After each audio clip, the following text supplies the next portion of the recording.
Yeah. Okay. And then you're gonna tell everybody. Um, Good Lucian. evening. Good evening. My name is Alexa Tolentino, and then my classmate's gonna say her name, and then she's gonna say, "Please stand," and then I'm gonna say, "Place your hand over your heart and repeat after us." Uh-huh. And then she's gonna say, "Ready, begin," and then we're gonna say The pledge allegiance. the pledge allegiance. Then we're gonna say, "Thank you." Yeah, that's it. And then the mics Yeah, here. Okay. And then Mr. Bossy, who's just here, he'll yeah. take them from you. All Okay. right. And then you can go back with your mom. Okay. All right. So you guys have been practicing. All right. Okay. You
Good afternoon, community, staff, everybody in the room. This is our regular school board meeting, February 18th, 2026 for the LSL Union School District. Thank you for being with us. I'm going to call to order this meeting at 5:30. And Mrs. Anzo, could you please take roll? Yes.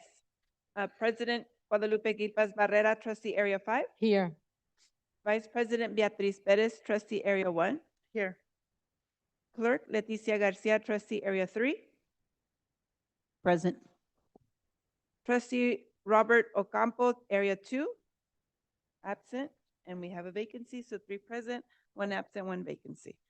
Thank you. Going on to opening items, agenda item number C, the Pledge of Allegiance. We have a couple of students from Dr. Martin Luther King Academy, Daleisa Tolentino and Chelsea Andrade, who will lead us in the flag salute.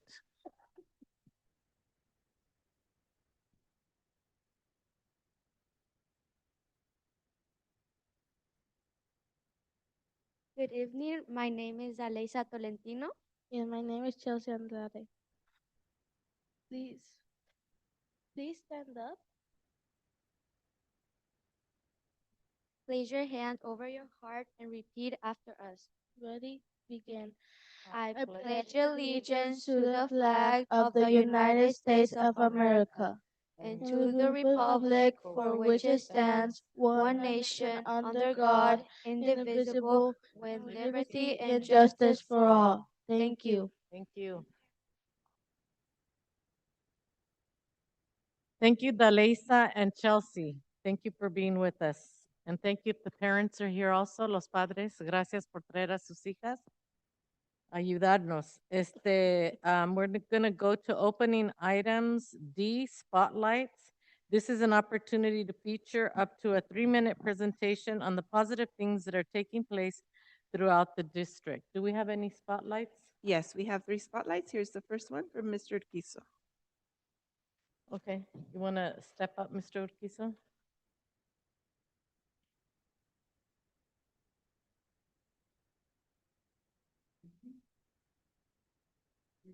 Good evening.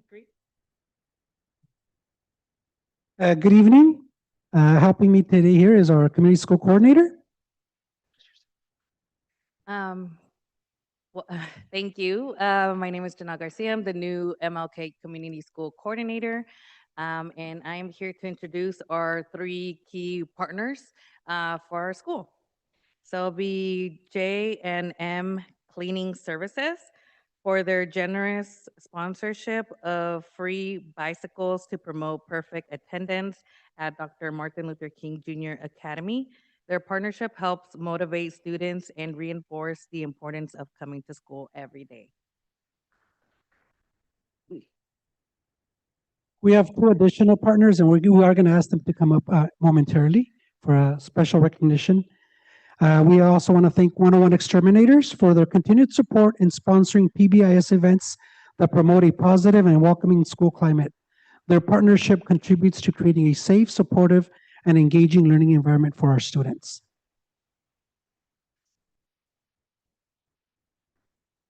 And lastly, we want to recognize the Kiwani Club for Literacy of Salinas for their invaluable contributions to fostering a love of reading and literacy among our first grade students. Their monthly donation of books to each first grader supports early literacy development and a lifelong love of learning.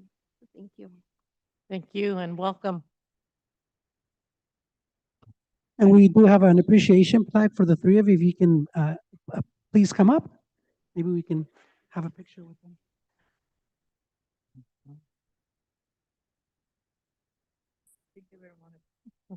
Oh, okay.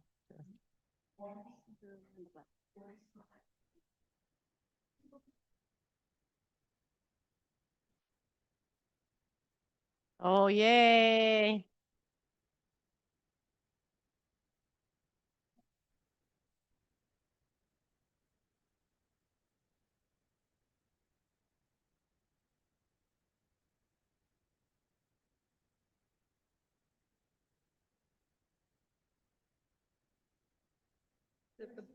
The board will join us in taking a picture.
Then we have our second spotlight, Dr. Fernandez.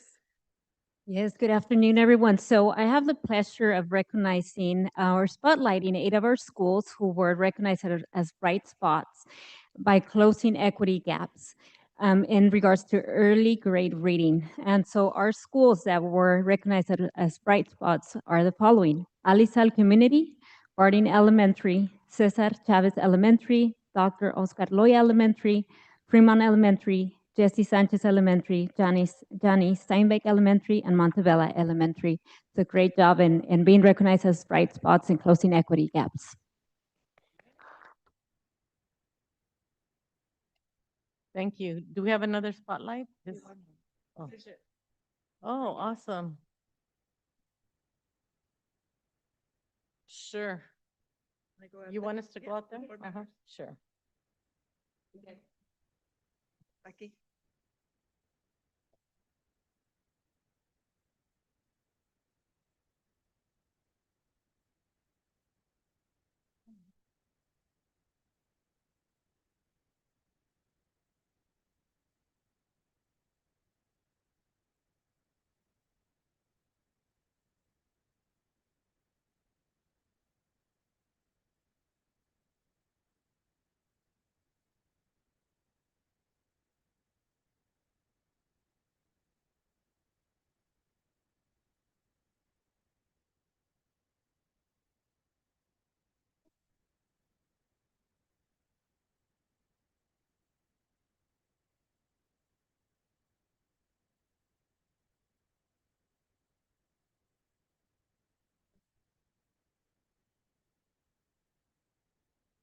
Good. Mrs. Anzo says we have another spotlight, but we don't have to get up.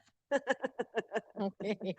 Okay, so the one more spotlight is a shout out to one of our parents.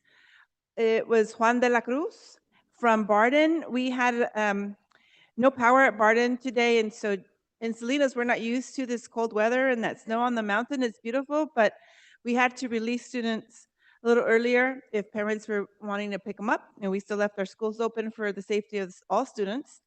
And we had a parent pick up his daughter, and he realized the staff was outside in the cold. And what he did is he went home and he brought out 2 patio heaters so that the staff wouldn't be cold. And he says, Wow. "Okay, I'll come and Well, get it nice. later." So we just wanted to give him a shout out. That's very nice. Thank you. Thank you. So moving on, we're still on number 1, opening items.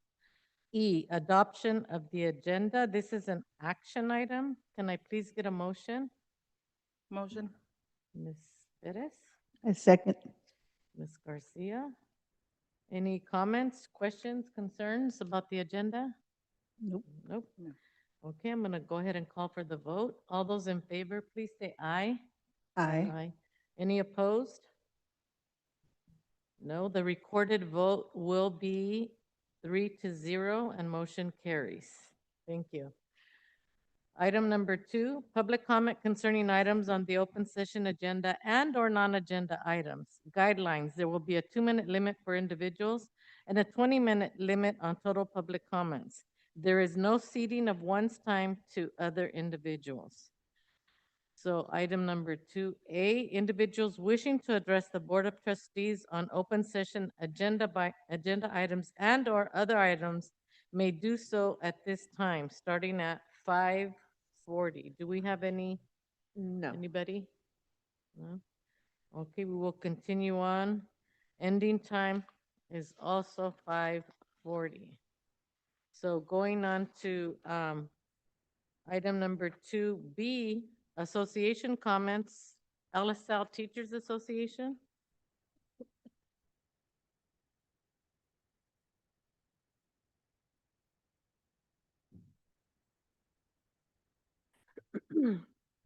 Good evening, Board of Trustees, Cabinet, and the AUSD community. Tonight, ATA would like to formally announce the articles that our negotiations team is sunshining for the 2025-2026 school year. The following articles are Article 12, class size, Article 15, meetings, Article 19, workday, work year, and this is all, we have interest in updating language. We hope that we can get this accomplished by the end of the school year. It's February, we have until June, so we'll see what happens. Thank you. Thank you. California School Employees Association, Chapter 577. No. Okay. United Substitute Teachers Union? No. Thank you. So we'll move on to item number 3, presentations. And our school site presentation for this evening is Dr. Martin Luther King Jr. Academy, Principal Jose Juan Urquizo.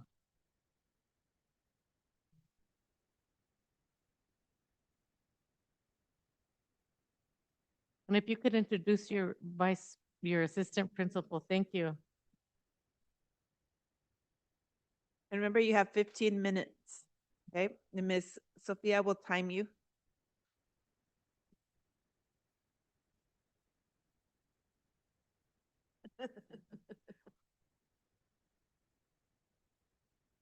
Go ahead, Mr. Urquizo. Yeah. Yeah, that's okay. Oh, the Mm. presentation's on it. Oh, it's not on there. I'm sorry. Do you want to wait for it? There you go. Thank you. Good evening, Board President Gil Paz Barrera, board members, cabinet members, and community. My name is Jose Juan Urquizo, the proud principal of Dr. Martin Luther King Jr. Academy. And next to me is our assistant principal, Mrs. Milka Hernandez.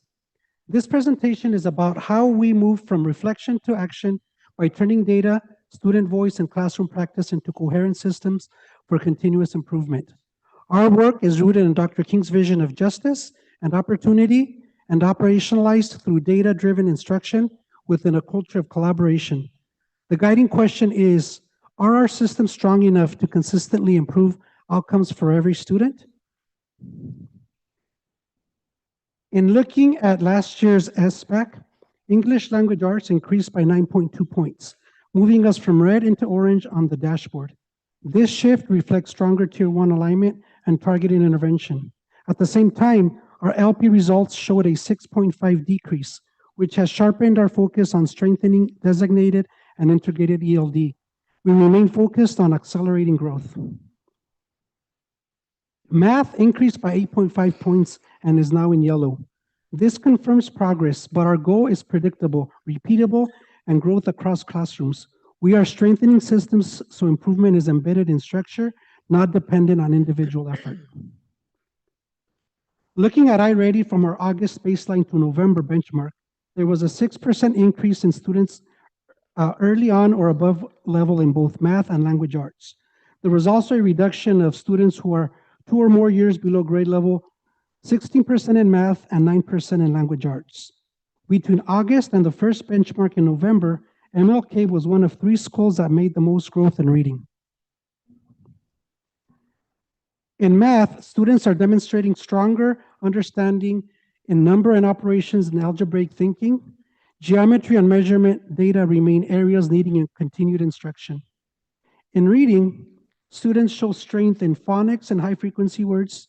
Vocabulary and comprehension are primary areas for continued growth. To continue building our progress, we have implemented a clear and focused strategic action plan. We are not adding initiatives, we are tightening systems. Standardized PLT protocols ensure consistency. Unified data analysis builds shared understanding. Targeted learning walks connect leadership to classroom practice.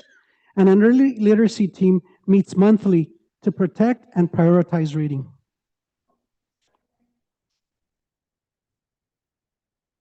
Our next topic is Science Camp, an experience designed to increase engagement, curiosity, and hands-on learning. You will now hear directly from a student describing his experience. And if we can play the link. Hi, Angel, how are you? I'm good. I like this campsite. It's really fun. I think you guys should come. And it's really fun because you get to go on hikes. You get to make your own food. The food is really yummy. And we're learning about banana slugs and nature and salamanders. And probably the most funny thing I did was touch a salamander. You touched a salamander? Yeah. Wow, was that exciting? Yeah. Okay, so you've been having a good time at Science Camp? Yeah. Okay, well, thank you. Anything else you want to tell the community, parents, teachers about Science Camp? I recommend it for many people. It's cool. Okay. Well, thank you, Angel. Keep learning, okay? Okay. Bye Thank bye. you. Adios. Hi, Angel. How are you? I'm good. I like This this campsite. reflects It's really fun. I think you guys belonging. should come. And that was the end of the video. This reflects belonging, engagement, and connection. Sustainable improvement requires teacher voice. You will now hear a teacher reflecting on how learning experiences are shifting in Science Camp. And then there's a link there also.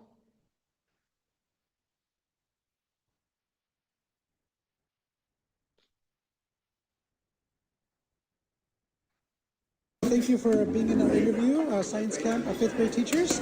So, Ms. Roberts, fifth grade hi. teacher at MLK, tell us, what is your experience as a teacher at Science Camp? It's indescribable. No, the kids are having such a great time and they're just really connected to the nature. I hear that it's peaceful, it's calm. It's really great to just watch these kids really enjoy themselves and have these new experiences and learning science. And yeah, your colleague, Mr. Barajas. Barajas. Can you tell us about Science Camp as a teacher? As a teacher, I love hearing how kids don't want to leave, how they're going to miss this place. So I love to see the new experiences that they're being exposed to. So yeah, but mostly I love to hear that they love the experience. They love being here. And it's nice to have this kind of interaction with the students off campus. It's really different. Awesome. All right, now they're having dinner. Boys and girls, wave. MLK. So this is dinner time, and Ms. Roberts, I see that it's buffet style usually. We do. We want to make sure we don't have food waste. So they're very conscientious, and plus they get to clean up. We don't clean up, Awesome. which is really nice. Well, thank you, fifth grade teachers, Thank and you, I see Mr. the Kisa. students for organizing this. What an awesome experience that our students are. And then we have parents here as chaperones also. And a great fifth grade team that got us here. And, Yes. and we couldn't do this without the chaperones. Yes, Our yes. chaperones make all the difference in the world. And they are helping not just their own family members, but the whole school. So thank you, chaperones. Yes, gracias a los padres. Thank you. Gracias, señor. Gracias por venir. Thank you for being in our. That was it. Students identified challenges and how they worked through them. This reflects resilience and student agency. This slide reflects student feedback specifically about Science Camp. 69% of students expressed favorable feedback. You will now hear from an English learner student sharing her experience. And then the link again. Ok, Alison, dinos sobre Science Camp. ¿Cómo te está yendo aquí? Pues me está yendo muy bien. Es muy divertido, nos enseñan muchas cosas, como un banana slug. Ellos ayudan mucho a la naturaleza para que crezcan las plantas. También los hongos ayudan a descompositar las plantas y dan mucha buena comida. Ok. Bueno, ¿y qué van a hacer hoy esta noche? Vamos a ir a una caminata nocturna. Caminata nocturna, ok. ¿Recomiendas Science Camp entonces? Sí. Ok, gracias, Alison.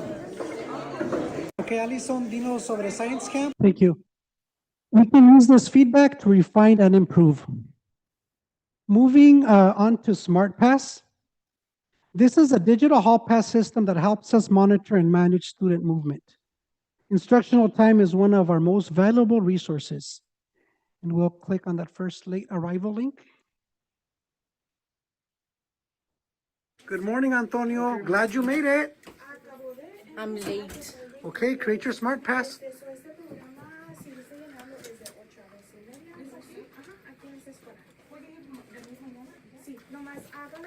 Test completed. Pass complete, okay, pass completed. Don't forget to end your pass when you get to class. Have a good day. And if we can click on the next link on that same page.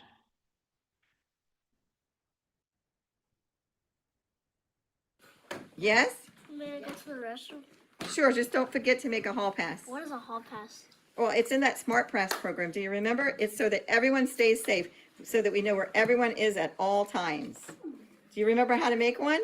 Yeah. First, Okay, can you show me? first you have to press create pass, Yes? and then you have to pick whatever you're going to. I'm gonna go to the restroom. I'm gonna go to number 1 because it's the closest restroom here. Put how many times you want. I'm gonna put 6 minutes. Then you have to press start pass. Thank you. Don't forget to end your pass because the office sees that you didn't end it, okay? This is how to end your pass. First, you have to press end pass, and then you're done. Thank you. Hey, teacher, why does it say sometimes there are not enough passes available sometimes? I know that one. That is because there are a certain number of passes available for each restroom, so there are not too many students going at one time. Oh yeah, that is more. My friend told me that she is not allowed to be around a certain student, so she can be in the same place as that student. Is that true? That is true because it's a great program. It keeps everyone safe and keeps them away from students they don't belong with. Why do we have to use Smart Pass when we come in late instead of the paper passes like we used to? It helps save time and avoid lines in the office in the morning. Students can make their own passes. That is true. It does help out the office. This is systems improvement in action. I will now hand it over to Mrs. Hernandez, who will share the amazing work she's leading in the area of school climate. Thank you. So I'll be going over our PBIS. So this year at Dr. Martin Luther King Jr. Academy, we've been very intentional about strengthening our PBIS systems. As part of a district-wide initiative, our MLK team has been participating in ongoing professional development, working closely with an MCOE consultant to deepen our understanding of effective PBIS implementation. One of our major focuses has been refining our school-wide PBIS matrix. This has not been done in isolation. We've gathered staff input and feedback to ensure that our expectations are clear, consistent, and aligned across all settings on campus. Our goal is not just implementation, but fidelity. We are building a sustainable system that supports students academically, socially, behaviorally, and this work is being done as we work towards tiered fidelity inventory. So we're at MLK, we're investing in all of our stakeholders to support every student. A key part of this work has been building staff capacity. Our PBIS team attends a district professional development and brings the learning back to our staff. This ensures alignment and consistency school-wide. We have also invested in training our campus supervisors. This work is led by our school counselor. Our sessions focus on understanding the whole child and using positive reinforcement strategies, particularly during less structured times, such as lunch and recess. Additionally, our wellness team attends meetings regularly with a strong focus on strengthening our check-in, check-out systems. We've identified our coordinators for the check-in, check-out process. We've built a team of mentors, and we're using multiple data points, such as our Swiss data, counselor passes, and cost referrals. This is to intentionally identify students that would benefit from this Tier 2 intervention.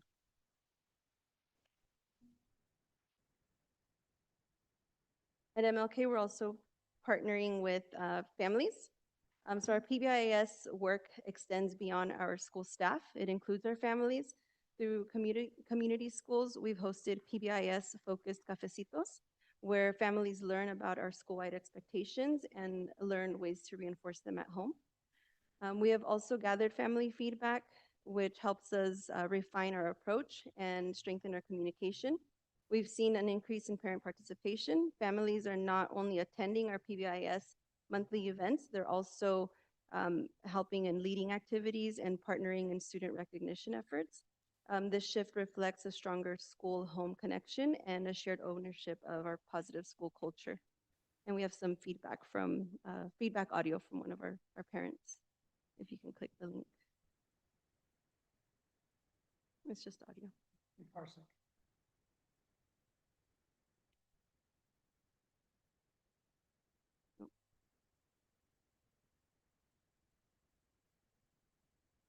Okay.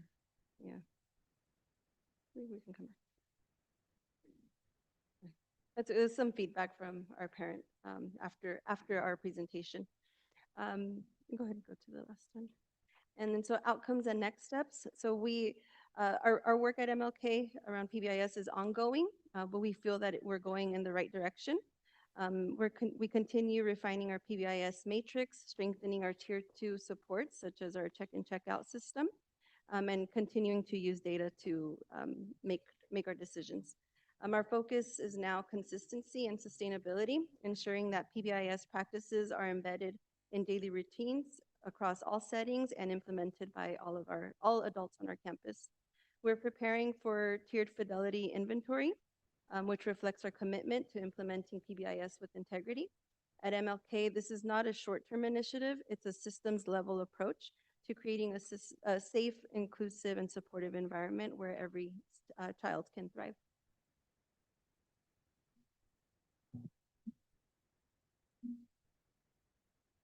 Our progress is accelerated through strong community partnerships.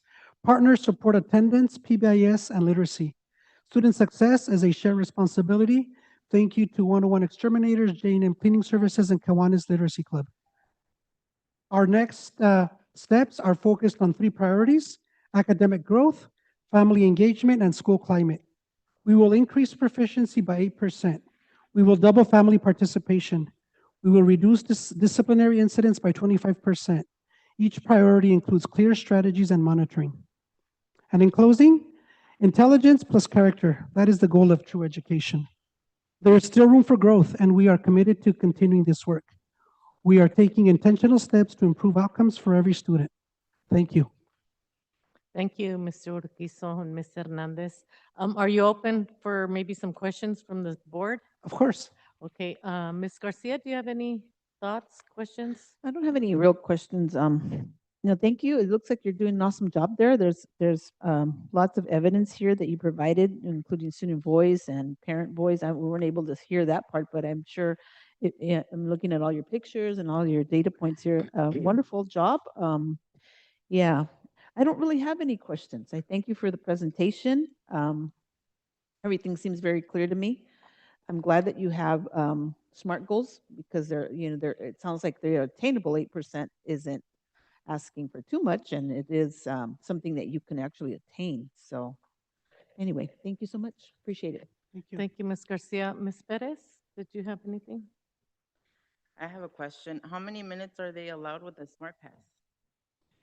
So if they go see a reading intervention, it's depending on the block. But for the restroom, we have it preset at 7 minutes as the max. But if you see students can, like if you saw the video, students can say, I think I can come faster. They can, but we have it as a 7-minute bathroom pass. If the student takes longer, it just becomes red.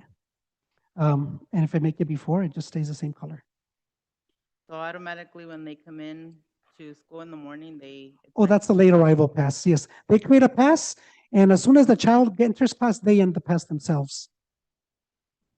Okay. Sometimes it takes 2 minutes, depending how far their class is from the front office. Okay. But very proud of your school's student progress in all your academic. And then it seems that you have a good team at your school, that everybody's working together to make progress. So good job. Thank you. Thank you. I also had a question on the Smart Pass. So does it print it for them, or does it just show on their screen where they are and the teacher can go look at it? Or Yeah, it's all digital. It doesn't print anything. It just shows where the student is. Students who are on a pass know they're on a pass. Now we'll see students rushing to class. Examples before, if they were to go in, for example, the resource room, they were taking their time, stopping by the restroom. Now they know that the minute they leave, the teacher is expecting them back. So it's nothing printed. It's all digital. so does the teacher look at the computer? Or so let's say Johnny goes to the restroom and it's past 7 minutes. What happens then? It's intended to be very seamless so that the teacher doesn't have to be necessarily worried. But what teachers have shared, that it keeps data. So there was a screenshot on there that a teacher can have a report. So during parent-teacher conferences, a teacher might have conversations with parents about, oh, your child attended, 25 times to the restroom in 1 week and so forth. So they use it as conversation. And we're also now, it's our second year. Last year was a pilot. We're becoming even more proficient at it, but it also can later tell us students who are receiving reading intervention, how much time, any kind of data that we want to track. Counseling, when they go to the nurse's office. And we've also found it useful when we're going to have drills. We know who students, if we're going to have a lockdown drill or what have you, we know which students are not in the classroom and we know where their location. That's great. Thank you. And I also loved the feedback audios with students. I know the parent, was it the parent one that didn't come out? So that it's good. It's good to see that, and the students and the science camp and how kids are loving it and learning at the same time. So good increases there, positive increases. So thank you very much, and we'll see you next time. Yeah, thank you.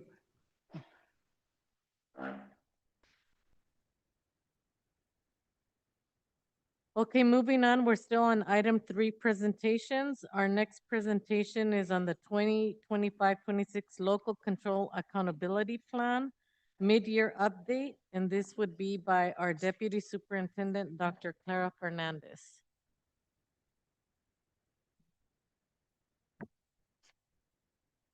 Hello, good evening to all, to our board, our trustees, our cabinet members, parents, and our general community. So it's a pleasure to bring to you an update in regards to our LCAP, our mid-year update. And joining me this evening is also Ms. Mary Bill, Director of Leadership Development and Accountability.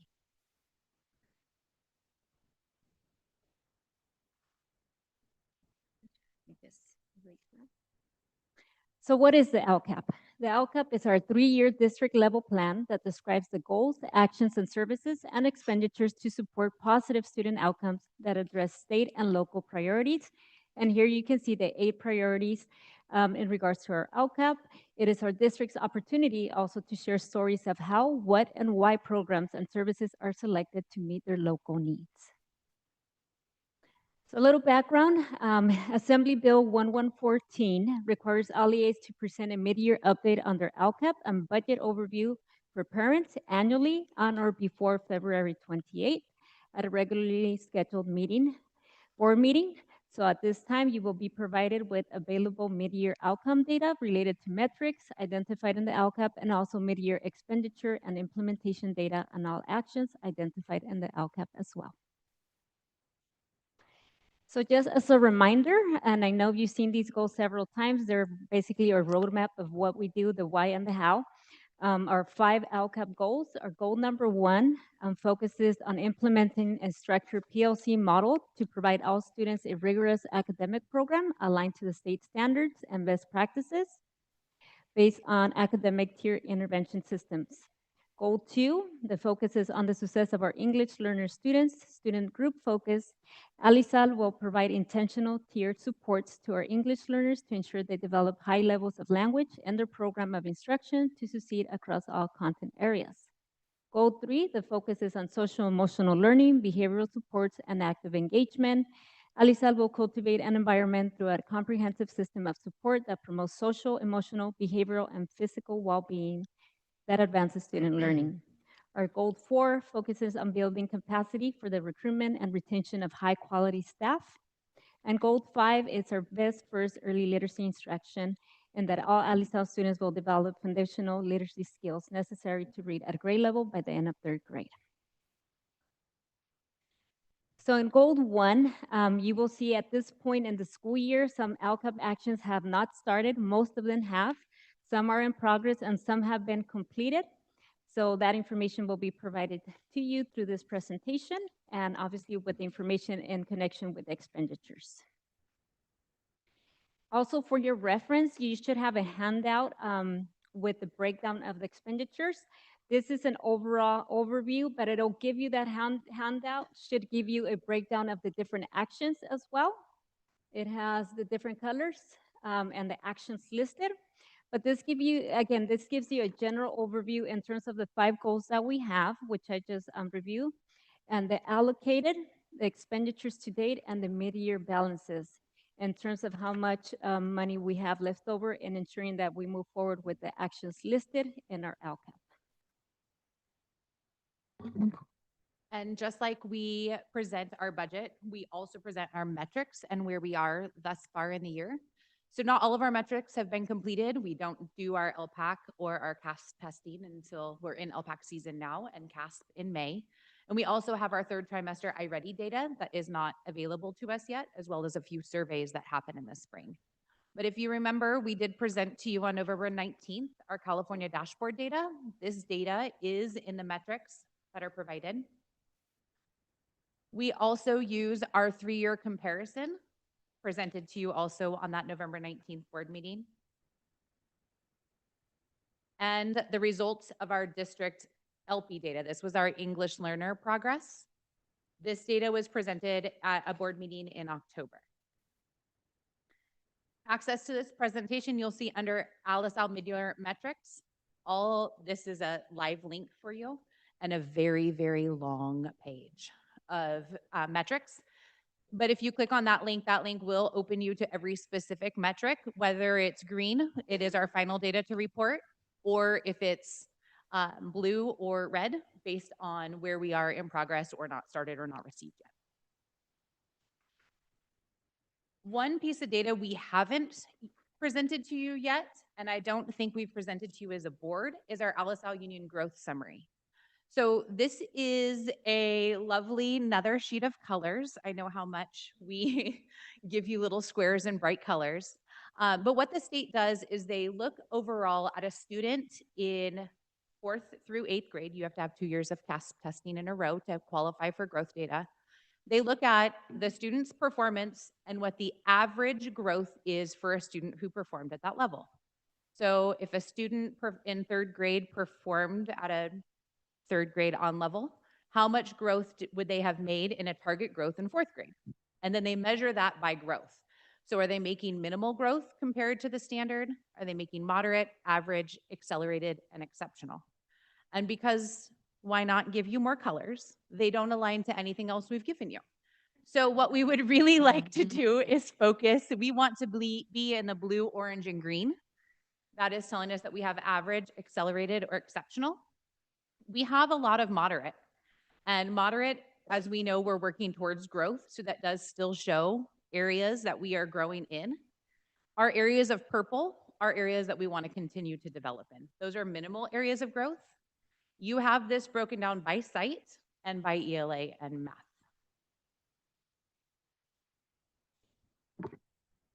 So what are our next steps?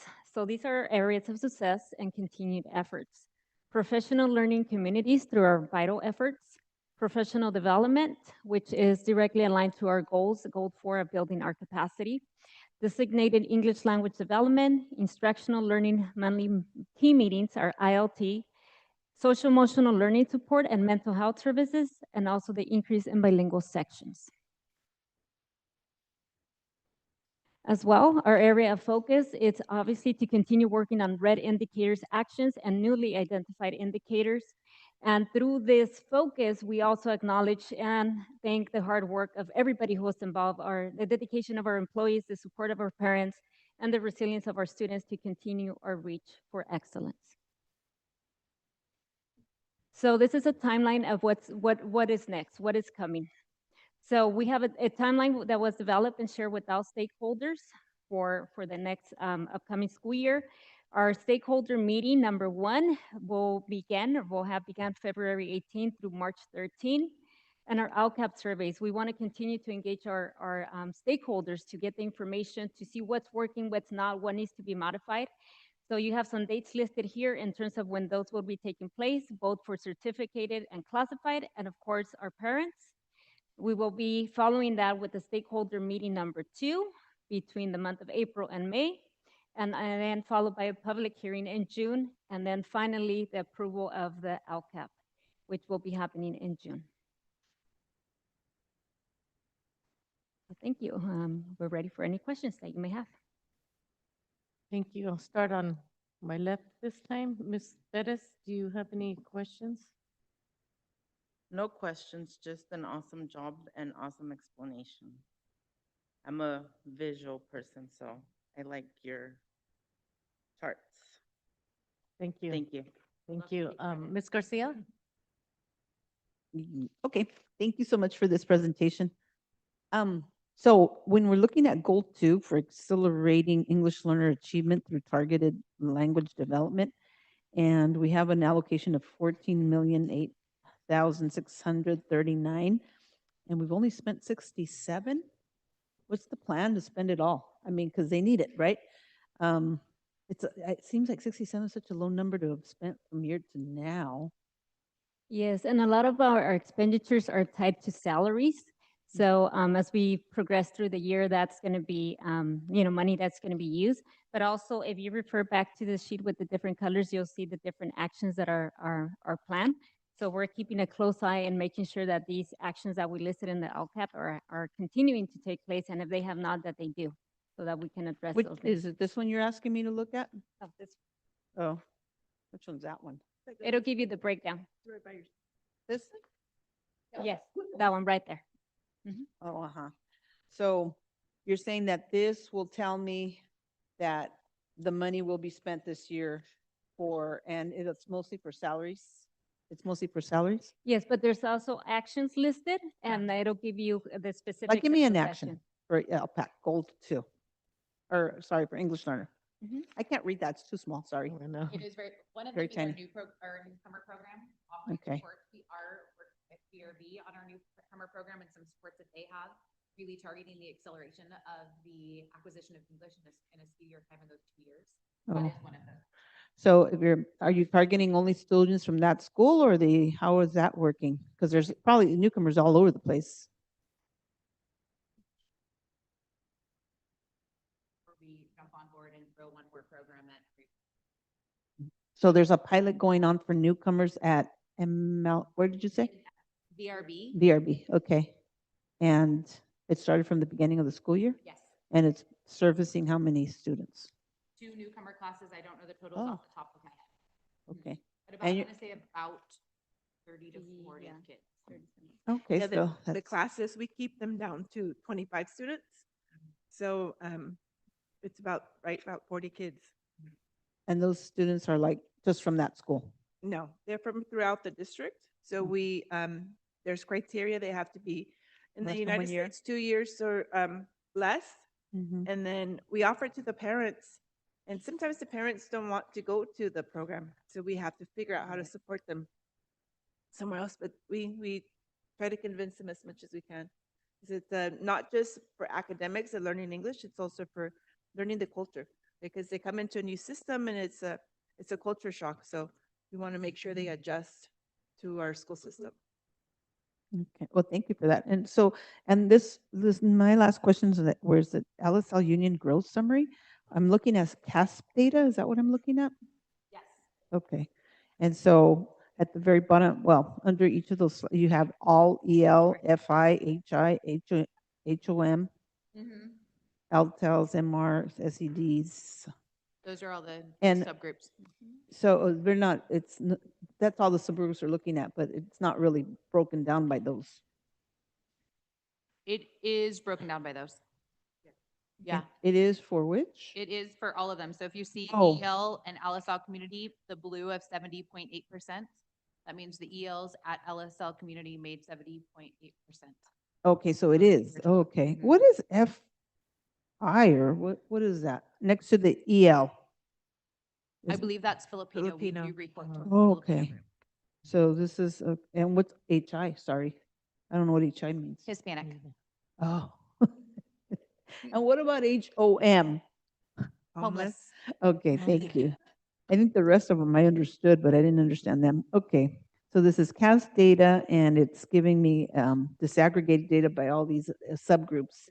And so looking at this data, are we making growth? I'm trying to figure it out. We are. So we wanted to see. You said the purple was the one that we don't want to see, right? Correct. And this is a terrible color in the printing. So I'm going to refer you back to the slide deck where you can really see the different colors. Uh-huh. And just to answer your question, because I can go back, you can see now the difference of the purples in Yeah. the column with our students with disabilities. We see that they are making minimal growth in those programs where they're highlighted purple. That Mhm. doesn't show on your printed sheet as well. So But we it- want to see that magenta color or above. So they're the only ones in purple then, right? Is that what I'm looking at now? Mhm. Okay, Yes. now I get it. Yep. Okay, well, thank you for explaining that to me because I wasn't quite sure what I was looking at, but thank you so much. I appreciate that. And, we're all working hard. So, yeah, we hope to see a lot more growth for all the subgroups, including our special ed students, right? Agreed. Okay, thank you. Thank you, Ms. Garcia, and for asking those questions, because this table here that we're looking at, the growth summary, I didn't understand all these things on the bottom, and I still don't understand, like, let's say for LSL Community School. Okay, so this shows growth. How do we measure decline? Or is it because the growth is not going to be that high? Yeah, That you'll that's how be we're in- gonna, uh-huh. You'll be in the purple. Because we're not looking at it at an So overall this is group. growth. So explain to me if you would, and I'm sorry I'm a little bit you're slow about these things. So LSL Community, English Language Arts, the 70.2% means That they 70.2% of that of the ELs. are making growth. They are making average growth to where they're expected to grow. Oh, okay. So it doesn't mean that they're at grade level. Mhm. It does not mean that they're above grade level or below grade level. It just means that they're making average growth. And then the second box, they're still in the blue. Is that a different month, week? What is that? The second box, This is the second column, says it's a 70 different population. Oh, I see. That's the, okay, Mhm. those are the English learners. And we Okay. get this graph as much as Ms. Perez, I really appreciate the kudos. This is actually a state graph. So Wow. this is a new measure. It started last year Mhm. on the dashboard. Oh, I see. Thank you for explaining that. I didn't get it. So We're all learning it together too, as it's new. I appreciate it. Thank you very much. No, are there any more comments from board members? Okay, we're gonna move on. Thank you so much for that presentation. Thank you. Mhm. We're gonna move on to item number 3, presentations. Comprehensive Site Safety Plan, Director of Pupil Personnel Services, Ms. Diana Garcia.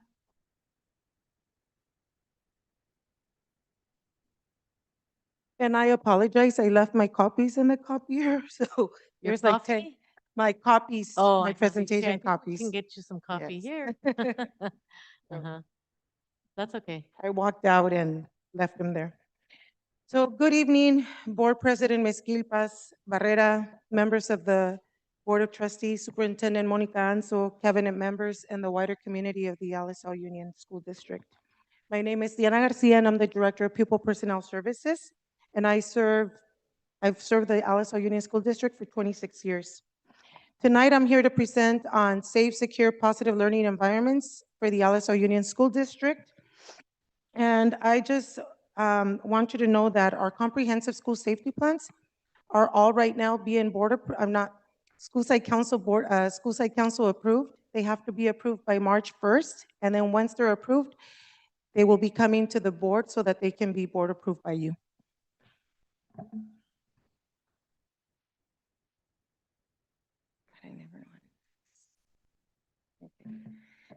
So the introduction and purpose. So what is the purpose of the Comprehensive School Safety Plan? The Comprehensive School Safety Plan is basically to ensure that every student and staff member in the LSL Union School District walks into a safe, secure, and positive learning environment every single day. Our staff cannot teach and our students can't learn if we're not providing safe learning environments for them. The Comprehensive School Safety Plan is not just a document, it's our active playbook. It's our blueprint for preventing incidents, for responding to emergencies, and integrating any emergency protocol in proactive measures to foster a positive climate and follow all school safety laws. Legal requirements. Our comprehensive safety plans are a legal document. Every site safety plan aligns with the California Education Code sections 32280 through 32289. And like I mentioned earlier, every plan is aligned with the requirements that the California Ed Code states, and they get reviewed every year, and they get approved by school site council and then by the Board of Education. By the Board of Trustees. The plan objectives. So we have 4 objectives. We have safety and well-being. And what does that mean? It means that we address the whole child, both physical and emotionally. Preparedness. We move from reacting to responding. So through training, we train our staff that they think on their feet, that they don't panic or start living in fear when there's a crisis taking place. So we really instill in them to think on their feet. Communication, ensuring information flows clearly to staff and parents when it matters most. And then compliance, making sure that we meet every state and federal requirement for school safety.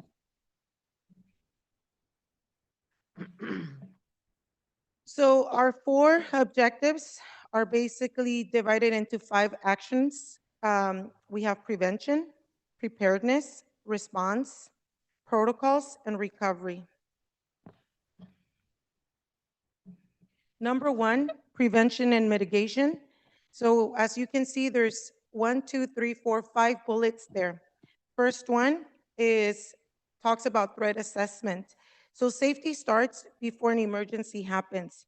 So every school utilizes a wellness team that consists of 4 to 7 members, starting from the school counselor, district social workers, Sticks and Stones, wellness coaches, Mindful Life coaches, school psychologists, the assistant principal.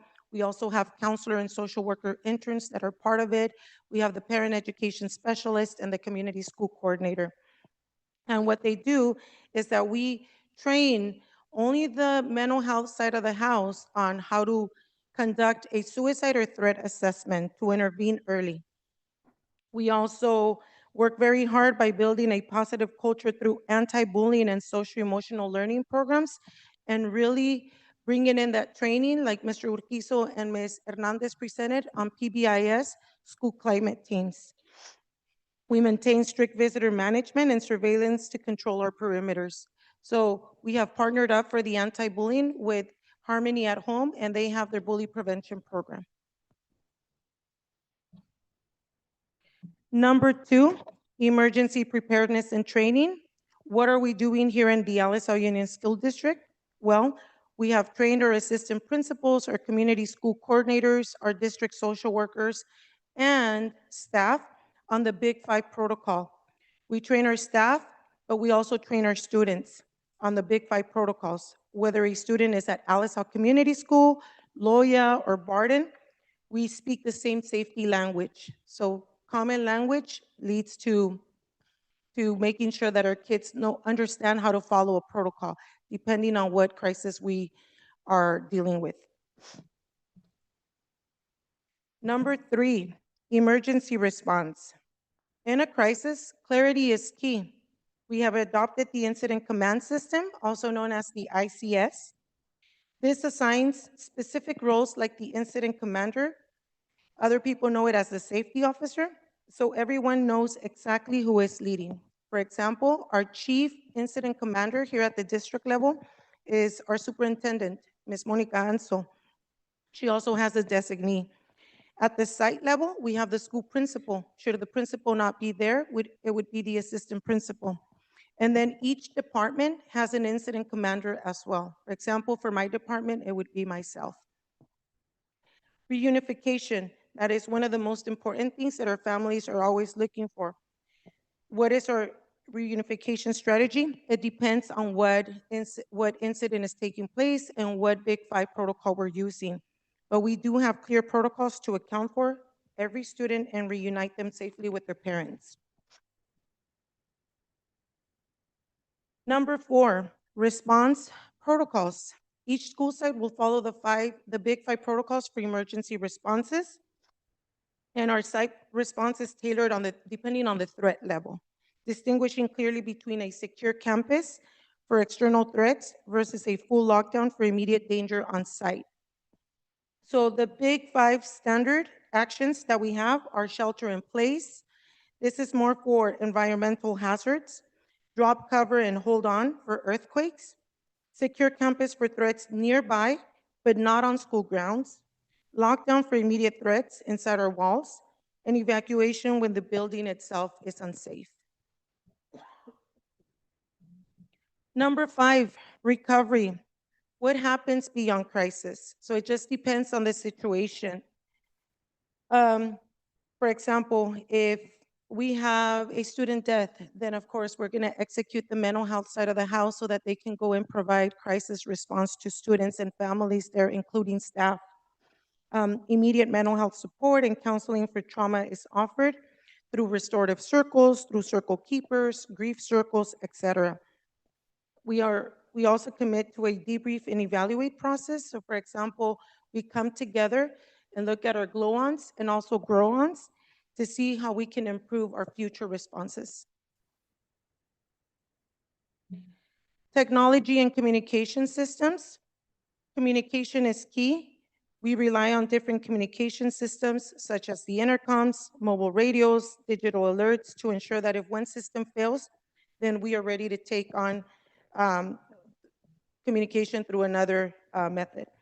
We also utilize automated systems to push critical information for families instantly. Our superintendent is our key. We work closely with our PIO, our IT team. We also work closely with our community school coordinators and parent ed specialists so that they can support us in disseminating information. Annual review and training schedule. So safety is not a one-time deal. We annually review these safety plans and we review them during the school year as well. Our assistant principal leaders meet annually to update their comprehensive school safety plans, and our training calendar ensures we are practicing these skills year-round. We also attend the Big 5 training, which is a 2, sometimes 3-day, depending, training every year. We also train on the human trafficking. So we attend the human trafficking symposium so that we continue that learning and we continue expanding our knowledge. We also do PBIS, which is offered for the assistant principals and also for the school climate teams at the site level. Recent legislation requires that the comprehensive school safety plans be amended to address the following. So this school year, we updated several vital legislations. Some of them were the opioid response, which is the life-saving protocols for fentanyl prevention and response. We did the cardiac arrest, which updated our protocols for cardiac emergency. We also included our SAFE Act procedures so that our office staff, our parents and students are clear about what kind of procedures, what protocols we're taking should ICE come into our schools. And then smartphones, how to use them and what are the clear procedures for emergency purposes, especially for students with disabilities. And then the instructional continuity plan. If we have to go into remote instruction because of a natural disaster or a crisis, then every safety plan has an instructional district-wide continuity plan. And then next steps. Did I go too fast? Or what did I do? Next steps, we're moving this plan into the community. So we will be presenting to parents at Cafecitos and to our DLAC-DAC committee to ensure that our families, regardless of language, understand our safety protocols. Tomorrow, I'll be working with Mr. Julio Castro to train the community school coordinators. They've already attended the training, but it's more of a review so that we can all communicate and disseminate the same Big 5 protocols that the district is following and have that common language. And this is the timeline for approval. So as you can see, this plan was not created in a silo. It started back in October with the assistant principals and myself, and it has been getting approved by school site councils. Like I said, it has to be approved by March 1st, 2026. And then once they are all approved and we have Form A ready, I will be submitting that as a board item so that the board can look at the comprehensive safety, the comprehensive school safety plan template and the approval of every school site. And then after that, I submit them to MCOE for compliance. And then in summary, to conclude, the Comprehensive School Safety Plan is our commitment to the LSL community. It ensures that we are legally compliant and operationally ready and fully dedicated to the safety and well-being of our students, staff, and parents. And then thank you for your time, and I'm happy to answer any questions the board may have. Thank you, Ms. Garcia. Ms. Perez, do you have any comments, questions? Just an awesome job on the protocols you guys have, because I've seen a few of them. Yesterday, there was one, and Ms. Enzo got a call right away, stepped in, and awesome job on that. And awesome presentation. Thank you. Thank you. Ms. Garcia. Thank you for this presentation. You're speaking my language because I love to hear that, we take safety serious, right? Because we have to get in front of any kind of emergency, and without a plan, we're all struggling. So I'm happy to hear that you have a plan. A couple of years back, we were presented with the safety plans from the sites, and sometimes they didn't have the school site council president signatures. So will you be working with those principals to ensure that those signatures are on there? Because that's the way we know that protocol was followed and it was presented to them and they approved it. And, and even ELAC is so important. I think it used to be there was a line there for other parent organizations. And I mean, I would love to see ELAC president sign those school site, those comprehensive safety plans as well, because I mean, too often they're not involved so much with school site council, and they're like their own entity on a campus. And since most of the time their first language is not English, it's really good that they understand what it is, what we have to offer as far as safety on every single campus. The other thing is, our sites are open, after school all the way up until 6, and then sometimes even on Saturdays we have, I'm assuming the LSL has sometimes the Saturdays academies, and so are we including that type of safety into the site safety plan, or is that a totally different separate plan? Like, so for instance, MLK has their comprehensive school safety plan, and then they have an after-school program. Does everybody in that after-school program understand what to do in case there's an emergency at 5:45 p.m.? Is that included in the plan? That's my question to you. Yes, so I'm going to go ahead and answer your first question. So yes, I have been working with the principals and with the assistant principals. So I know that I copy Dr. Fernandez for every email that gets sent out, just to remind them about the presentation that has to go out to school site council and also to their staff, and getting that Form A signed along with the cover page for every comprehensive school safety plan. And then, yes, I'm working with Mr. Fausto. Mr. Fausto actually attended, Mr. Fausto and Ms. Pulido attended the Big Five training. So I'm going to be working with him so that our social workers and his staff can go in there and train the after-school staff. We have been training them in several protocols, for example, the suicide threat assessment, and threat assessment, and we've also trained in Know Your Rights at several sites. So just in case we have ICE show up, then they also understand what the protocol is, just in case that they were to show up, how to respond and how to remain calm and think on their feet, and how to call secure campus if our officers were to get a little too aggressive, right? And our kids are at stake. Right. And so with the lockdown, how many times a year do you practice lockdown? And do you actually practice barricade?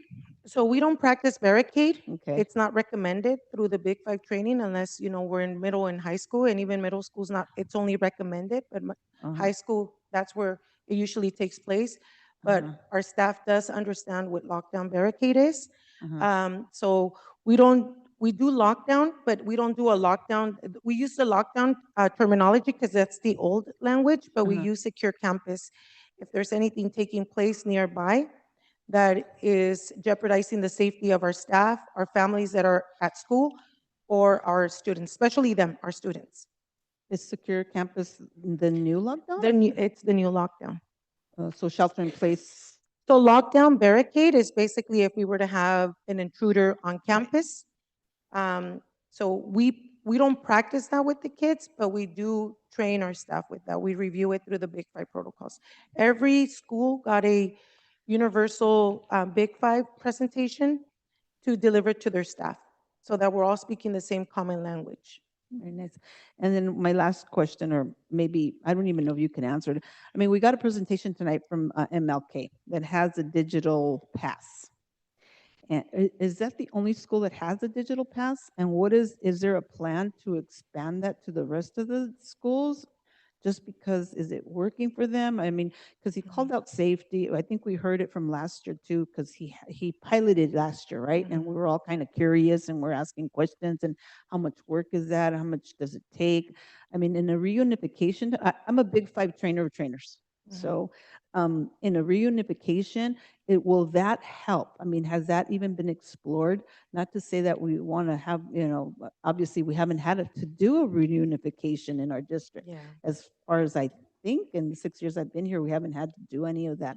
But has that been explored? Are we thinking of maybe perhaps expanding it to other sites besides MLK? And I'm assuming MLK is paying it out of their own funds. So that's a question I have. So every school has a different thing that they use, right? So Sure. at the PBIS school climate teams meeting that we had, every school had a slide of all the stuff that they do at the site, how they communicate, Sure. how they gather information. So every school has a different system.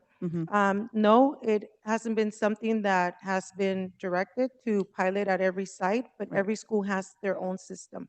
Yeah, I'm just curious. Mhm. I mean, it sounds to me like, I mean, I don't know about anybody else, but it sounds to me like we've kind of been impressed with that digital thing.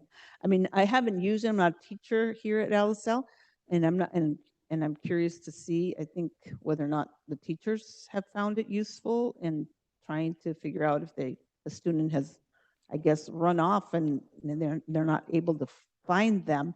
But I'm just curious about whether or not we're planning on expanding that digital pass, because I think we are curious about, at least I am, not sure. Let's see, did I have, okay, radios. Do all classrooms have radios? Like, and walkie-talkie type radios? That's what I'm asking. Not to Or- my understanding. So that's not like, so the radios that you're talking about are just like certain radios in the office and campus supervisors, the principal, vice principal, they're the ones that with the radios? Yes. So not every individual classroom? No. Okay. My understanding is some schools have used some of their funds to purchase, but not every site. Okay. I mean, not every site has every classroom equipped with the radios. Well, thank you. I appreciate that. And yeah, I had a lot of questions, but thank you so much. I That's appreciate fine. that. Thank you. Thank you, Ms. Garcia and Ms. Garcia. I also had a few questions follow up, but Ms. Garcia has been asking a lot of the questions I wanted to ask. So thank you. So no, that's good. That's good. Thank you. So I know, Ms. Garcia, you talked about safety plans and that each school has a deadline to submit their safety plan. So why are not all the safety plans the same as at all schools? Are you saying, when you said that individual schools have their own safety plan? And why is that, and does that work? Instead of students who may move around in the district have to get used to something else when it comes to safety? I'm just curious about that. So our policies and procedures are all the same. So protocols, everything is the same. The only thing that changes there is basically like their safety goals. So for example, one school might be focusing more on PBIS, another school might be focusing more on restorative circles, depending on what their focus is. That's the only thing that changes, right? Then also the recess schedule. Some schools have a different recess schedule. Not everybody goes to recess at 10. Some schools go to recess at 9:40, depending. And then also their lunch schedule, it depends on that. So that is basically what changes. What also changes is the incident command tree. So we know that the principal or the assistant principal or the incident commanders, but then from there, they have different people, like for example, their informational, public information uh, officer at the site. They have different roles. So that's the only thing that is different. But other than that, we follow the same district policy, safety policies. We follow the same procedures and protocols. Okay, so to some extent, they're similar, but certain things they Yes. do that other Their schools don't. evacuation map is Oh. also different because not all our schools Right. look the same. Mhm. Thank you. And in terms of emergency preparedness, and we have the big five training our staff, or we send our staff to get trained by Big Five. Tell me a little bit more about them, because we don't do our own safety training. do No, we? so this is put together by the Monterey County Office of Education. So it's something that we adopted from the San Mateo County Office of Education. Mhm. So we have somebody, a consultant that comes and trains our county. So different districts, I would say all county districts are offered the opportunity to take staff to get trained by the Big Five. So we, a while back, Ms. Ansel, when she was our Deputy Superintendent for Educational Services, this was a plan and a vision she had. So we have trained all our administrators in the Big Five, which is the assistant principals, because most of the time they are the ones that are working with me closely with the safety plans. That doesn't mean that the principals don't get their presentation, right? They also get it too. And then we send our support staff, like this time, we have 12, like for this school year, we have 12 new community school coordinators. So we decided to send them for training. And then our district social workers, because of the mental health side of the house, the community school coordinators because of the community engagement piece, and of course our leaders, which is the assistant principals, because most of the time they are the ICP, the incident commander officer or person. So maybe it's just me, but I keep thinking that when we talk about safety, we're talking about earthquakes, Mhm. sometimes fires, even bombs were mentioned. Yes. And it still seems that we're not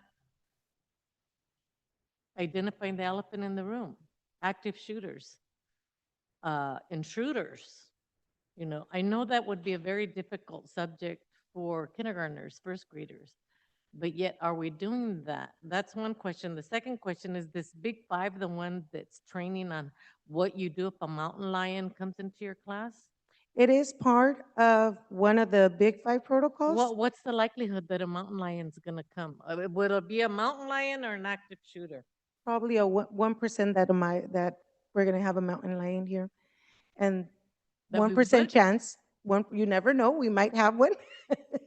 You never know. So yes, it is a difficult topic to answer your question, especially for kindergartners, but we do have a second phase coming for training, which is where we have Think on Your Feet, which is using the student-friendly videos and booklets that are digital books and activity books to use with our staff so that they can deliver these lessons in the classroom. So we're moving slowly, but we are getting there. So right now we have, like, for example, MLK was one of the schools that said, I want to go ahead and pilot the Think on Your Feet lessons so that my staff understands how to deliver these inside the classroom, and we can start getting our students prepared should we have a stranger, right, on campus, because we wouldn't call them an intruder, but it would be more of a stranger. So it's understanding the language, but what it means, right? So why are they softening it to a stranger? If a guy comes on campus, he has a gun, isn't he an active shooter? He's not just a stranger. Yeah. I mean, I just don't, personally, I don't agree with the light language and I mean, it's serious and we have Yes. to train, I think, our students. I think I know for sure, maybe, I don't know about the rest of the board members, maybe in the future we could have a more detailed one on that aspect of our safety plan. Mhm. Which doors are locked? Who has access to the doors or the keys? What is it that a teacher's supposed to do with the students? Mhm. Where are the students supposed to go? Because if I don't know, and this is real good information because there's so much involved in the safety plan, but Mhm. I want to know about Mhm. that. And So maybe in the future, I'll ask for a presentation Yeah. on more of the details of that. We talked one time about the doors that I think Ms. Garcia brought up. I don't know what kind of locks they were. Columbine locks, I think. You know, did we ever do that or look into that? Those are the real, I think, issues when it comes to safety. And it's time. I mean, we can't be waiting too long for those discussions, I think, because it can happen anytime. And I don't know of any mountain lions that have come into any school. You just never Maybe know. if they're There's a in the- 1% in- chance. in Prudell. I'll share that. My brother's a teacher down in Pescadero, and he was the lucky one that did get a mountain lion under his desk. Yeah. So are we gonna spend all this money and time for one mountain lion? Or how many times? And wow, he's okay, but you know, it's Mhm. just not, we Yeah. can include that, but we can't be shy about talking about active shooters, intruders, because the kids' lives are at stake, everybody's life is at stake, so. Yes, and the reason behind it too, it has to be emotional. I mean, our kids have to be emotionally, developmentally ready as well for that language. And we are following what we get trained on. And so that is why we water it down, or we're a little shy about it too. Well, I'm grateful that you admit that, because I believe we all believe that's true, you know, so maybe, yeah, a little bit more detail on what it is. Did you have another comment, Ms. Garcia? Yeah. Well, no, thank you. I mean, I think I speak for myself and, you know, fellow board members. I mean, we want to make sure that we're prepared in case there's something tragic happens and that we didn't, you know, say anything. You know, every year, most schools practice the Great American Shakeout, right, for the earthquake in October. I mean, how hard could it be for the whole district on pick a day, you know, and say, we're going to be practicing this barricade thing or something similar, a lockdown something, so that we kind of say, okay, you know, active shooter or whatever it is. That's what it is. I mean, Active killer. yeah, it's active killer. Yeah. That's the words we have been trained to use, because Yeah. if it's not always going to be a rifle or a gun or any kind, it could be a knife, it could be something else, Yes. right? So Could be a bat. it could be, yes. So it's an active killer training. And that's why we tread lightly with our 4-year-olds who are in TK, because we don't want to put fear into them, right? Their school is a safety place for them. And we need to keep them safe, but we also mentally have to keep them safe. A lot of them have that at home. A lot of them have that kind of life. So our schools are somewhere safe for them. And that training is important. I think it's important for our staff to understand what they need to do, and more than anything, how to remain calm and how to keep you stay calm, you think clearly, and keep our students safe. Thank you. Thank you, Ms. Garcia, and thank you for being open to those questions. You did very well. Okay, moving on, that was our last presentation there. Moving on to board member and superintendent reports. Ms. Perez, anything? Ms. Garcia? Ms. Superintendent, I don't have anything either. Ms. Superintendent? Yes, I actually would like to, I know earlier I spoke about the parent, and today we had to initiate I was the incident commander this morning. We initiated an emergency thread through different staff, so we can make sure that we were servicing our Barden students. We learned about 8:30 this morning that the power was not going to come back at 2:30 till about 2:30 p.m. And we're not used to the weather here in Salinas with snow on the mountain, so it was really cold for our students. And we made the decision to, one, keep our schools open, because some students, they don't have anywhere else to go. So about 300 of our students were picked up during at 10. The principal sent out a message.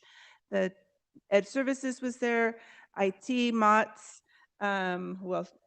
Food services, the Barden staff, especially the parents. We made sure that all students were kept safe at school if they're there, and then that they were turned over to parents as soon as they came in. We had a sign out, we had a central station, central command. And so I think that it was a good practice for us. We debriefed about 4 p.m. At that point, we weren't sure the power was going to come back. There's some pictures I sent to the board members as there was these conduits that transferred the electricity were flooded. And so all the school, the Mott's Yard, and then the homes along LSL Road haven't had power since yesterday. So even our community school coordinators, thank you, Director Castro, they mobilized to make sure that we had addresses. So Ron from our data processing department, he made sure we had addresses for LSL Road students and families. They went, knocked on doors, made sure they gave calls, provided them with food, some gift cards, because everything that they might have had in the refrigerator had gone bad. So we made sure that we took care of our families. So that's just an example of what is in our safety plans. The other part is, if the power didn't come back, we left that meeting with an agreement that we would go remote instruction. We met with the teachers as well as 2 p.m. The incident commander at the school, which is the principal, called the teachers in. They left with a plan B in case the electricity didn't come back. They have from their safety plan the instructional continuity plan so that we can go remote and then open. We were still going to keep our schools open in case students do show up. But I think we're waiting for some news from our third-party contractor. Okay. So the power is back up. Okay. So that means that the students will be back in class tomorrow, nice and warm. Thank you. Thank you, Mrs. Onzo. Okay, we're gonna continue on to item number 5, consent agenda, approve, ratify contracts, MOUs, agreements, grants, proposals, workshops, field trips. And so this is an action item. Can I get a motion, please? Motion. Second. Perez, first, second, Ms. Garcia. Any questions, comments? No? Okay, so I'll call for the vote. All those in favor, please say aye. Aye. Aye. Any opposed? No opposed, so that's the recorded vote will be 3-0 in favor, motion carries. We'll go on to number 6, business services. This is an action item. Transportation plan, revenue, and expenditure calculations. May I get a motion, please? I'll make a motion. Ms. Garcia? Second. Second, Ms. Perez. Any questions? I have a comment. So I was reading through it and I'm thinking, okay, so we're gonna get like 60% reimbursement on that one? Or is that what I read? Who can answer that one? So we are getting a lot of money and I think we're having like a 60% return. Anybody? Yes, Somebody we are. explain. But Okay, thank you. based on this plan, actually by the legal requirement that we have, we just have to present the plan to see how we're spending money on Janet students and special education students.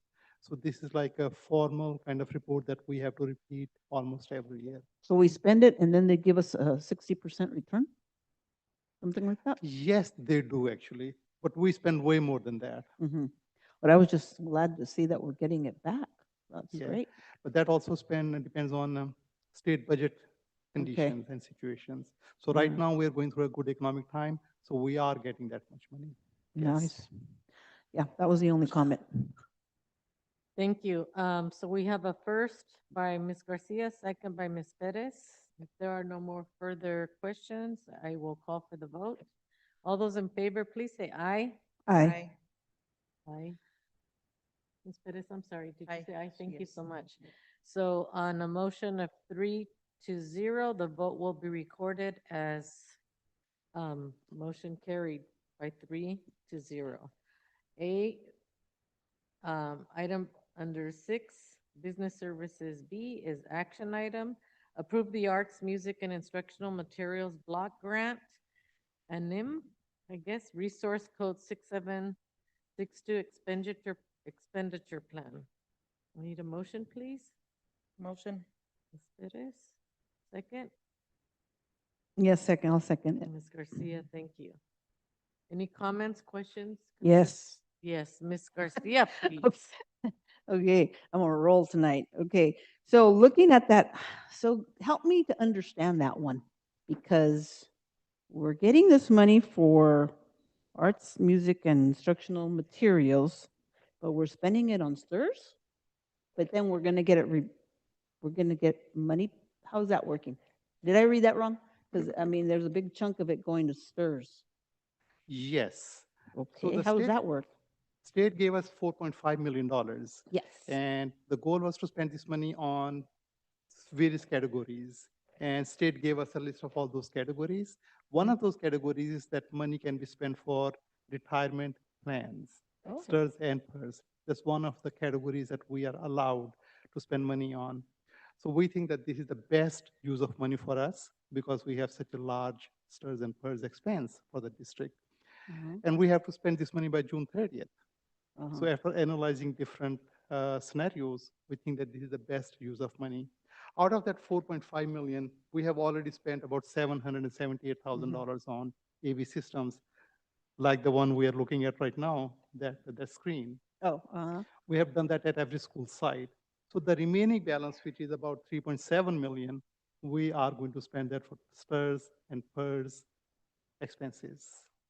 So this grant, the block grant doesn't necessarily say that it's supposed to be for direct services to students?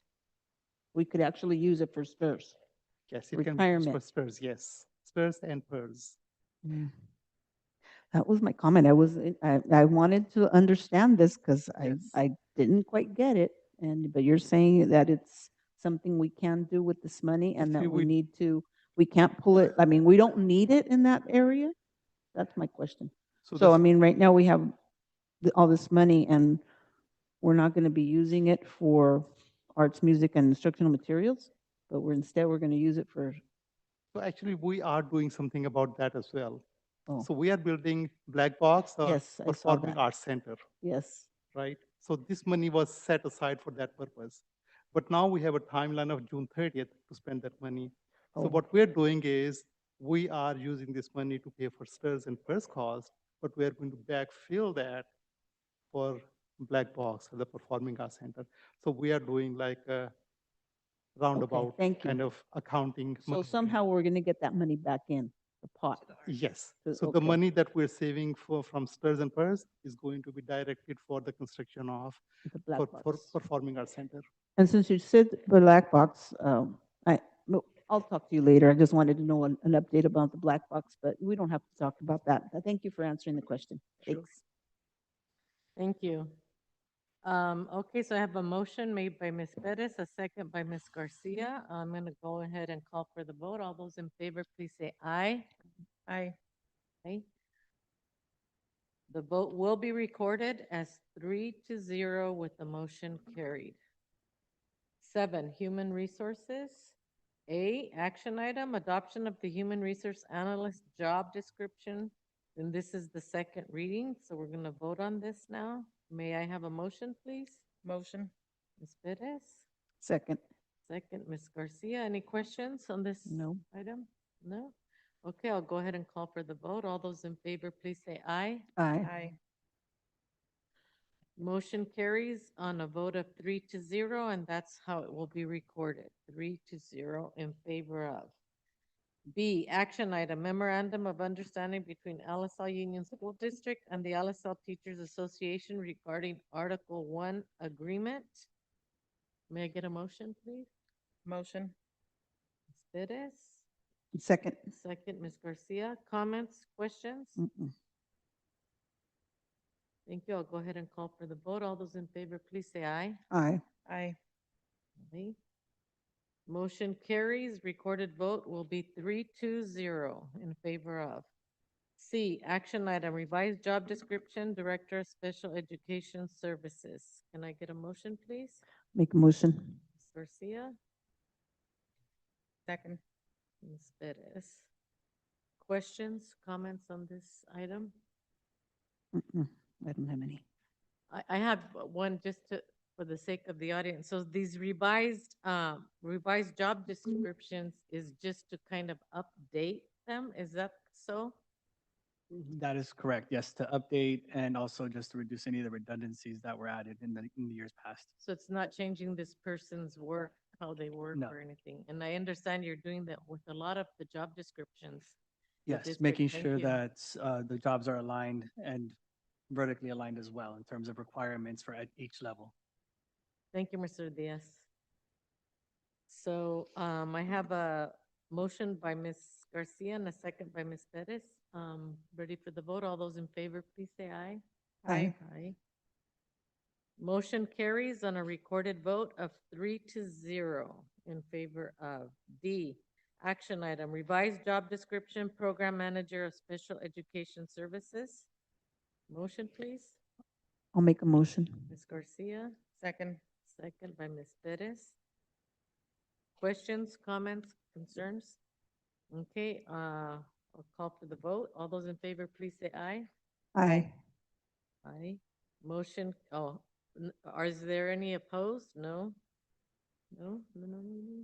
Okay, motion carries 3-0, and that's how this vote will be recorded in favor of.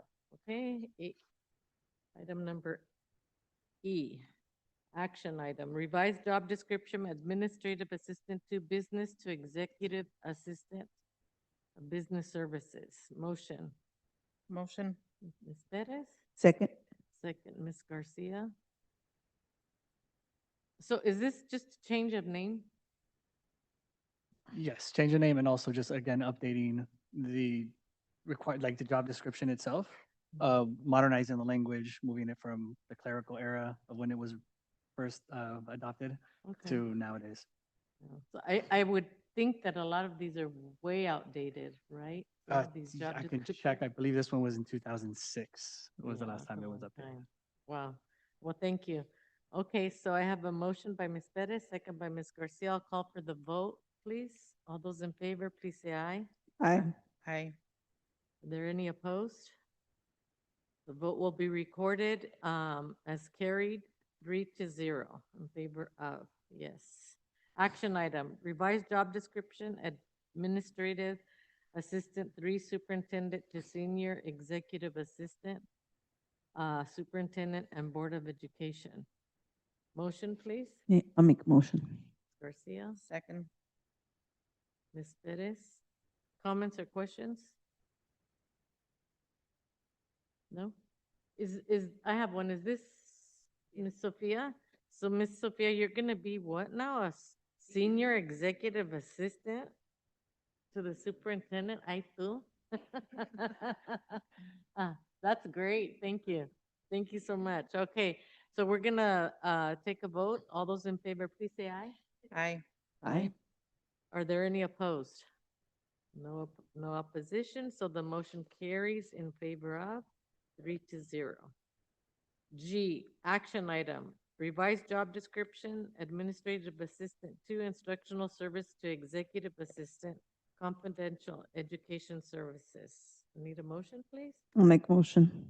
Ms. Garcia, Second. second, Ms. Perez. Comments or questions, concerns? No? Okay, I'll call for the vote. All those in favor, please say aye. Aye. Aye. Any opposed? Motion carries as a 3-0 vote, and that's how that will be recorded. Thank you. H, action item, revised job description, administrative assistant 2, human resources to executive assistant, confidential human resources. May I get a motion, please? Motion. Ms. Perez, Second. Ms. Garcia. Questions, concerns on this item? No? Okay, I'll call for the vote. All those in favor, please say aye. Aye. Aye. Any opposed? No, motion carries favor of this passing 3-0. I, public hearing, LSL Teachers Association initial sunshine proposal 25-26 school year. I'll open this at 7:05. And also close at 7:05. Item number 8, administrative services. A, this is an action item. Consider and determine process to fill board vacancy. Take any action to determine all aspects of the appointment process for filling the board vacancy, included but not limited to setting dates, establishing committees, and determining the questions, application, rules, and process. Motion, please. Motion. Ms. Perez? I'll second it. Ms. Garcia, questions, concerns, comments? I have a question. So we are going to be having a special board meeting, right, next week? Yes. Mrs. So am I our looking- special board meeting next week on the February 25th is to interview our candidates. We had a committee, as is said here, that reviewed the applications, screen applications yesterday. And so we will be posting the agenda on Friday with the qualified candidates. Then it's also, I have a couple of questions as coordination of next week's interviews. So we will interview here, be the interview panel. You'll have the questions, we'll have the packets ready for you. And with the questions, the person will sit here in front. I think at the beginning of the meeting, the candidates will come in, we'll explain the process. My question is it okay if we use the room here to, so the candidate that's not interviewing will be in that room with the proctor? And then when it's their turn, they'll switch. So, and also proctor, again, will be in that room with them. So if it's okay to use that closed session room, or we've done in the past is to use a classroom. That was one of the questions. The other question is, in case of a tie, at that point, or not question, but point of discussion is, we can have a process of a lot. And so the names will go in the hat. I think that happened in our case when we were filling with Ms. Garcia at first, the vacancy. And then that's another thing that I want to make sure that we're prepared for. Yes, thank you. Yeah, thank you for that, because I think that'd be the fairest. I don't see any problem with that unless somebody else has a problem. No. To put it inside a hat? if So there's let's time. say that there's a tie and we can't make up our mind. Then we go by lot. So we'll put it inside, we'll put the names inside a hat and pull one out. And that's the person that we select. Are or we that- able to discuss before they get put in the hat? Yes, there'll be a discussion. So you will discuss. So once they're both the candidates are interviewed, there will be a discussion, right? But the candidates will come out and the discussion happens in front of the candidates to see who you are going to select. And that's when you vote, you make a motion for the person that, somebody will make a motion for someone, for one of the candidates, and then they have to have a second. There will be 3 of you. Hopefully, Mr. Ocampo is back, but he did state that he wouldn't be back till beginning of March. So he will be missing that special board meeting. So the 3 of you will have to be here. So for us to have quorum, the majority vote is 2-1, right? Or 3-0. Will there be a rubric for us and questions Yes. already? The questions will have a rubric, and we can share those with you ahead of time, so you see the questions. Sorry. No, thank you. That So I would be had helpful. seen the questions already in our board packet. So they're gonna know the questions beforehand? So it was a sample, it was a draft, so we can share the drafts that we have. We have a different set. And then you can give us some feedback and we can assign questions. So at what point would the board give you feedback on the questions? Because I know I was appointed way back and I didn't get to see the questions. Did you get to see the questions? I don't remember. It was 6 years ago. And I mean, at the very end, I remember there was quite a few people No, and So I've yeah, been don't through the remember. process with another district. I didn't get to see the questions. Did you get to see the questions, Miss? Yeah. No. I don't think that they should see the No. questions because not that anybody, it's not cheating, nothing like that, but I mean, some of them are spontaneous and you want to know what they would answer. So I'm glad you brought that up. So what we can do is we can have that discussion here. So we can seclude both or all candidates in the room. And then once they're secluded, the discussion can happen. They'll have a proctor, so they won't be able to log into the meeting because it's live stream, right? So they'll have a proctor. They can't use their phones. Those rules will be explained at the beginning of the process. And then we can have the questions here. We can either have them assigned. I'll share them beforehand so that you can read through them and give us some feedback.